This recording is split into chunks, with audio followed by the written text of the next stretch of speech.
हाँ। हेलो दोस्तों, आशा करते हैं आप लोग अच्छे होंगे।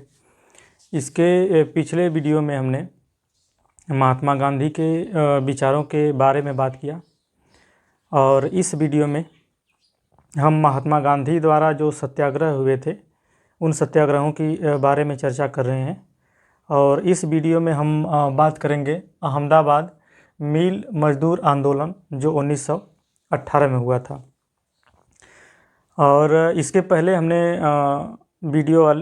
वाली वीडियो में हमने चर्चा की थी चंपारण सत्याग्रह की, जो चंपारण बिहार में पड़ता है, 1917 में हुआ था।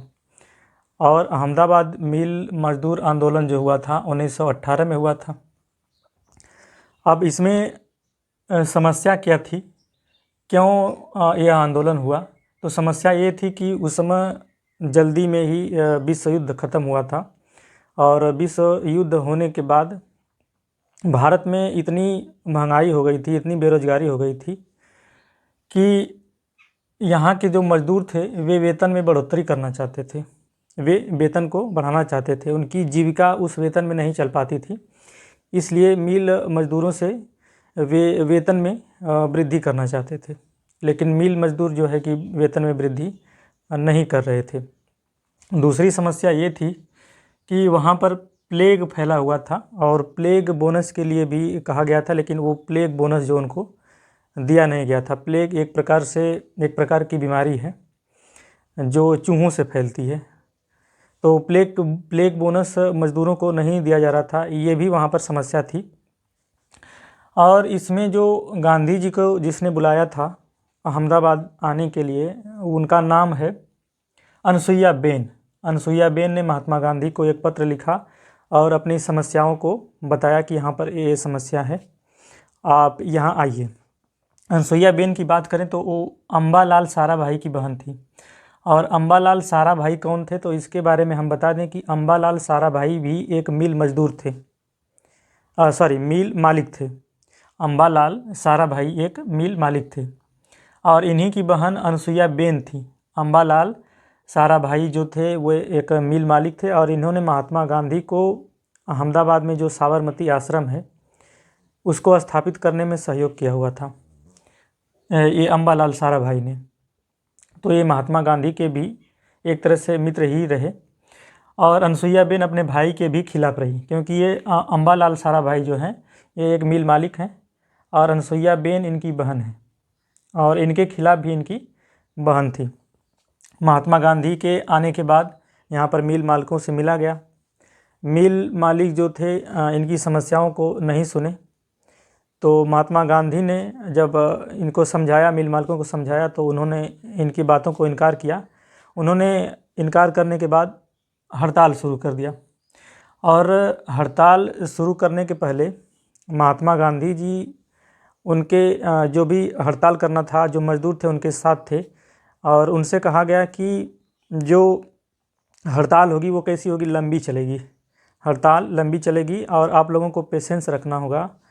और दूसरी शर्त उन्होंने ये रखी कि हड़ताल के समय कोई भी भिक्षावृत्ति नहीं करेगा, भिक्षा नहीं मांगेगा। और तीसरी ये कि उन्होंने ये कहा कि सभी लोग स्वेच्छा से आएंगे, किसी को ज़बरदस्ती इस हड़ताल में सम्मिलित नहीं होगा, जो आना चाहता है वे स्वेच्छा से आए। इस तरह से महात्मा गांधी की ये 3-4 शर्तें थी और यह हड़ताल लगभग 21 दिन तक चली। 21 दिन चलने के बाद जो मज़दूर थे वो धीरे धीरे निराश होने लगे और क्योंकि उनकी मांगें पूरी नहीं हो रही थी और मज़दूर निराश होकर वहाँ से जाने लगे थे। महात्मा गांधी को ये पता था, पहले से ही पता था कि ऐसा होगा, क्योंकि 21 दिन की हड़ताल एक लंबी हड़ताल होती है। तो 21 दिन हड़ताल चलने के बाद जब मज़दूर निराश हो गए तो महात्मा गांधी उस समय भूख हड़ताल के लिए आग्रह कर दिया और भूख हड़ताल कर दिए। बता दें कि महात्मा गांधी की ये भूख हड़ताल पहली भूख हड़ताल है। अहमदाबाद मिल आंदोलन में उनकी ये पूरे सत्याग्रह में, पूरे आंदोलन में उनकी पहली भूख हड़ताल है अहमदाबाद वाले। ये इनको प्रश्न ये पूछा भी जाता है कि महात्मा गांधी की प्रथम भूख हड़ताल कब हुई थी, तो अहमदाबाद मिल आंदोलन में जो 1918 में हुआ था। और अच्छा, गांधी जी, एक बात हम भूल रहे हैं कि गांधी जी की मांग थी 35% बोनस देने की। 35% बोनस की मांग कर रहे थे, लेकिन जो मिल मजदूर थे वे 20% प्लेग बोनस देना चाहते थे। लेकिन गांधी जी और मजदूरों की जो मांग थी वो 35% थी। इसके लिए वो नहीं मान रहे थे, वो 20% ही देने के लिए अडिग थे। तो महात्मा गांधी ने भूख हड़ताल कर दिया। भूख हड़ताल करने के बाद उनकी समस्याओं को सुन लिया गया और यह इस तरह से इनका सत्याग्रह सफल हुआ। और इनके जो सहयोगी थे, अहमदाबाद मिल मजदूर आंदोलन जो हुआ था, इनमें जो सहयोगी थे गांधी जी थे, उसमें अनुसुईया बेन थी, सरदार वल्लभ भाई पटेल थे और शंकर लाल बैंकर थे।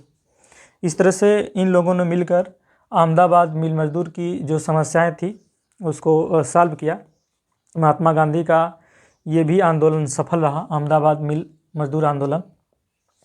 तो इसमें ये समस्याएं ये थी कि भारत में उसमें महंगाई थी, वेतन बढ़ाना चाहते थे जबकि मिल मजदूर वेतन बढ़ाना नहीं चाहते थे। प्लेग बोनस उनको नहीं दिया जा रहा था, प्लेग बोनस की मांग 35% थी और मिल मालिक जो थे वो 20% ही बोनस को देना चाहते थे। तो परीक्षाओं में ये प्रश्न पूछा जाता है कि इसमें सहयोगी कौन कौन थे, तो इसमें से किसी एक को हटा देगा और आपसे पूछेगा कि इन अहमदाबाद मिल मजदूर आंदोलन में कौन कौन सहयोगी थे।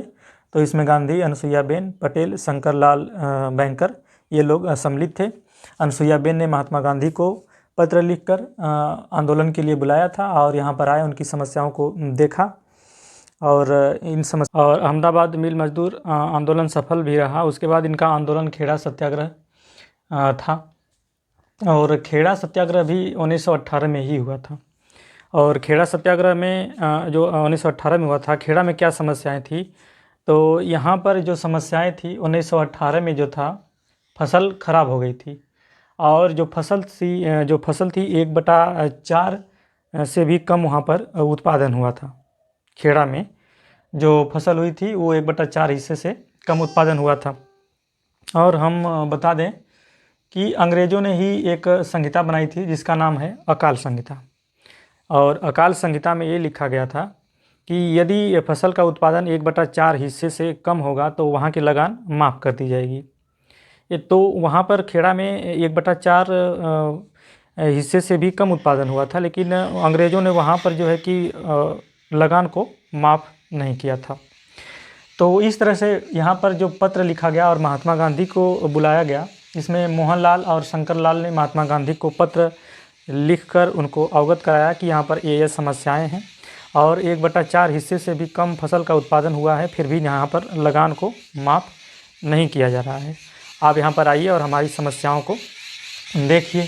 तो महात्मा गांधी तो साथ में आए। महात्मा गांधी जब वहाँ पर आए तो ऐसा नहीं है कि तुरंत आंदोलन कर दिए, पहले वहाँ पर जांच किया उन्होंने कि क्या मामला सही है कि गलत है, उसके बाद ही उन्होंने वहाँ पर आंदोलन शुरू किया था। और इस मामले की जांच करने के लिए महात्मा गांधी के साथ वहाँ पर सर्वेंट ऑफ इंडिया सोसाइटी के जो सदस्य थे, वहाँ पर एक सर्वेंट ऑफ इंडिया सोसाइटी की स्थापना हुई थी। जो वहाँ के सदस्य थे उसमें सदस्यों में विट्ठल भाई पटेल थे। तो विट्ठल भाई पटेल और सर्वेंट ऑफ इंडिया के अन्य भी सदस्य थे और महात्मा गांधी तथा वहाँ पर एक गुजरात सभा भी थी। इन लोगों ने मिलकर वहाँ के जो फसल उत्पादन हुआ था उसकी जांच किया और जांच में इन लोगों ने ये पाया कि जो बातें हैं वो सत्य हैं। 1/4 हिस्से से भी फसल का उत्पादन कम हुआ है, वो सही निकला। और महात्मा गांधी ने भी ये देखा कि मतलब ये सही बात है। तब महात्मा गांधी ने कहा कि आप लोग लगान न दें। तो लगान न भी देने के लिए उन्होंने इस तरह से पूरा मना नहीं कर दिया कि आप लोग कोई भी लगान न दें। उनका कहना ये था कि जो योग्य किसान हैं, जो देने योग्य हैं, लगान को दे सकते हैं, वो किसान लगान दें और जो गरीब किसान हैं वो जो है कि लगान नहीं देंगे। तो इस तरह से उन्होंने इसके लिए आंदोलन किया कि जो योग्य किसान हैं वो लगान देंगे और जो गरीब किसान है वो लगान को नहीं देंगे। तो इस तरह से उन्होंने आंदोलन यहाँ भी प्रारंभ किया और इनका आंदोलन खेड़ा सत्याग्रह भी 1918 में इनका सफल हुआ। और बता दें कि खेड़ा सत्याग्रह में जो इनके सहयोगी थे वो सहयोगी थे शंकर लाल बैंकर, अनुसुईया बेन इनके साथ चल ही रही थी।